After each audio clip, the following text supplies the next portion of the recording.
I'm looking at my screen. I want to share with you the 3 factors for small business success. I just talked about them on the Ramonepreston show.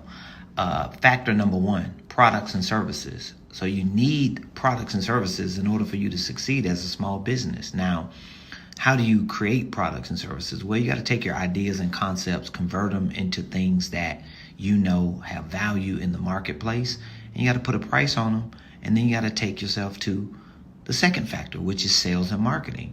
Without selling and marketing, or really I should say without marketing and selling, your products and services mean nothing. So factor number 2 is sales and marketing.